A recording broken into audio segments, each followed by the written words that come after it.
Au Québec, moins d'une personne sur deux démontre la maîtrise de compétences en littératie, la rendant capable de lire en vue d'apprendre, de comprendre, d'agir ou d'intervenir en toute autonomie. 19% des Québécois sont analphabètes et 34,3% éprouvent de grandes difficultés de lecture et se situent au niveau 2 de littératie. Ces derniers seront souvent qualifiés d'analphabètes fonctionnels. Je rencontre souvent des enseignants qui me disent que les programmes par compétences ont eu un impact à travers toutes les disciplines. Les compétences en lecture deviennent transversales et ont un impact encore plus grand sur la réussite dans toutes les matières, pas seulement en français. Les habiletés en lecture deviennent l'affaire de tous les enseignants. Si vous songez à mettre en place un projet de développement de stratégie en lecture, ou si vous souhaitez tout simplement que les élèves de vos centres améliorent leurs compétences en lecture, cette capsule est pour vous. Un projet pédagogique axé sur la fluidité en lecture est un bon investissement de temps pour améliorer la compétence en lecture de plusieurs élèves. Mais lesquels au juste? Ce ne sont pas tous les élèves ayant des difficultés en lecture qui ont les mêmes besoins ou le même profil de lecteur. Cette capsule vidéo vous propose une façon rapide d'identifier les profils de lecteurs des élèves pour vous permettre de mieux choisir les actions servant à les outiller en lecture. Il existe 4 profils de lecteurs que l'on confond parfois.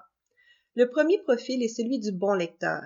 Il est autant habile pour décoder que pour exécuter des tâches de lecture plus complexes comme l'interprétation ou l'appréciation.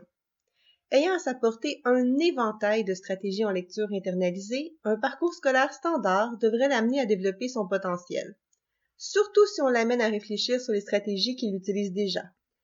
Le second profil représente l'élève qui est capable de décoder l'information contenue dans un texte, ce qui veut dire que sa lecture est fluide et qu'il réussit bien les questions de repérage. Mais dès que les tâches de lecture sont plus complexes et demandent par exemple d'interpréter des éléments implicites, il n'y parvient pas ou avec beaucoup de difficultés, autant à l'oral qu'à l'écrit.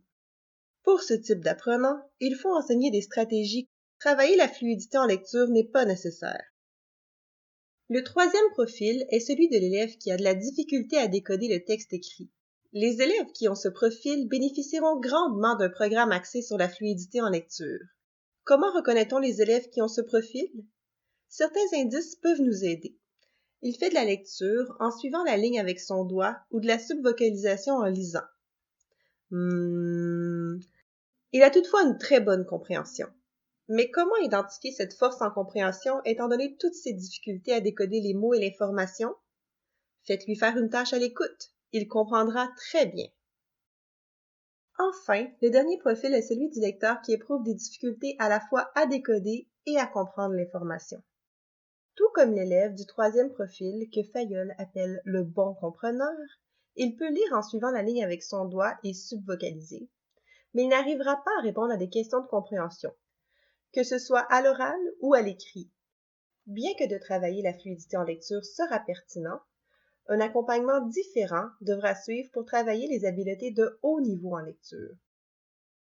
En résumé, 4 profils de lecteurs bien différents existent. Savoir reconnaître les indices permettant de déterminer à quel profil appartient chaque élève vous permettra de choisir avec plus d'efficacité les mesures à mettre en place pour l'aider. Avant d'investir temps et énergie auprès d'élèves éprouvant des difficultés en lecture, il faut tout d'abord s'assurer de bien identifier la nature de leurs difficultés. Nos interventions n'en seront que plus efficaces.